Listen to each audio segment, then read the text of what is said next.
ఆమె ఉచ్ఛ్వాసం నిశ్వాసం సినిమానే. ఒకే ఒక్క సంకల్పం పల్లె నుంచి పట్నం దాకా తీసుకొచ్చింది. ఒకే ఒక్క లక్ష్యం పేదరికం వెంటాడుతున్న ఆమెను ముందుకు నడిపించింది.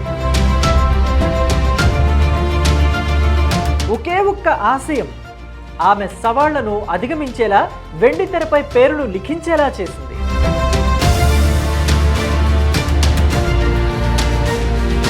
చిన్ననాట కలిగిన స్ఫూర్తికి కుటుంబ సభ్యుల సహకారము తోడైంది. తెలుగు సినీ పరిశ్రమలో ప్రత్యేక స్థానాన్ని ఆమెకు కల్పించింది.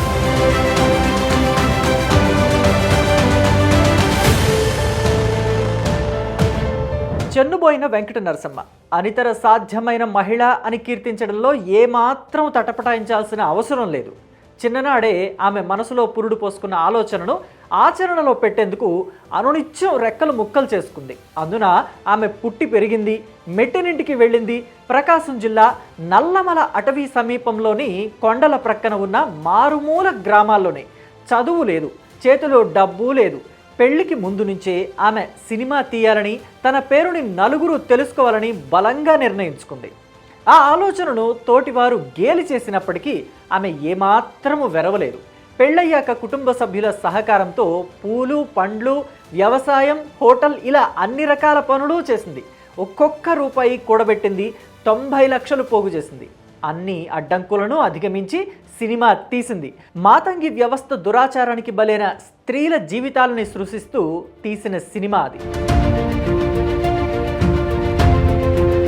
నరసమ్మ సొంతూరు కనిగిరి నియోజకవర్గంలోని హనుమంతపాడు మండలం హాజీపురం గ్రామం.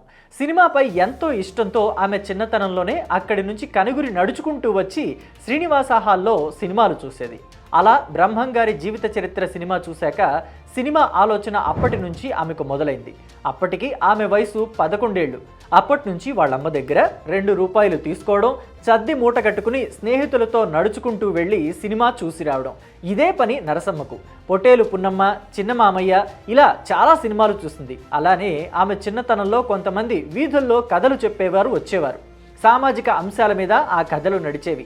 ఆ కథలు విని విని సినిమా కథలు చెప్పడం కూడా ఆమెకు అలవాటైంది. కానీ 14 ఏళ్లకే పెళ్ళైపోయింది. అత్తగారిది కొనకమిట్ల దగ్గర పెద్దారికట్ల. ఆమె భర్త వెంకటేశ్వరులు రైతు. తరువాత ఆయనతో కలిసి పుట్టింటికి రాచెల్లి సినిమాకి వెళ్ళి భోరున ఏడ్చేసింది. ఆ సినిమాలో సెంటిమెంట్ సీన్లు చూసి, ఆప్యాయత అనుబంధాలను చూసి ఎప్పటికైనా ఇలాంటి సినిమా తీసి 10 మంది తన పేరు చెప్పుకునేలా చేయాలని నిర్ణయించుకుంది. సినిమా నిర్మాణానికి డబ్బులు దాయాలని ఓ పెద్ద మట్టి హుండీని కొని తెచ్చుకుంది. అప్పటికి ఆమె కుటుంబానికి 3 ఎకరాల పొలము, 70 గొర్రెలు, మేకలు, 30 గేదెలు ఉండేవి. వ్యవసాయం చేస్తూ పశువుల్ని కాసుకుంటూ పాలు అమ్మగా వచ్చిన డబ్బులో సగం ఇంటి ఖర్చులకి ఉంచి మిగిలినవి హుండీలో వేసేది. ఇంట్లో తెలియకుండా 20 ఏళ్లుగా ఆమె డబ్బు దాచిపెట్టింది. మాటిమాటికి సినిమా గురించే ఆమె మాట్లాడుతుంటే ఓసారి తన భర్త, తన పెద్ద కుమారుడు విసుగొచ్చి ఎంత దాచావో తీసుకురా అని అడిగారు. అయినా సినిమా తీయడం అంటే మాటలు అనుకున్నావా అని కసురుకున్నారు. వెంటనే ఆ హుండీని పగలగొట్టి లెక్క పెడితే 20 లక్షల పైనే ఉన్నాయి. ఆ డబ్బు సరిపోదని తెలియడంతో మళ్లీ సంపాదనలో పడింది. కూలికి వెళ్ళింది, చెరుకు రసం అమ్మింది, టిఫిన్ బండి నడిపింది. చివరికి కోవిడ్ సమయంలో ఊరికొండ సమీపాన హైవే ప్రక్కన రాగి సంగటి హోటల్ కూడా ఏర్పాటు చేసింది. అయితే బాగా సక్సెస్ మాత్రం అయింది. ఇక్కడే ఒక చిన్న సమస్య వచ్చింది. ఆమె తన పంధా మార్చుకోకపోవడంతో ఆమె కొడుకు అలిగి ఇంట్లో నుంచి వెళ్ళిపోయాడు.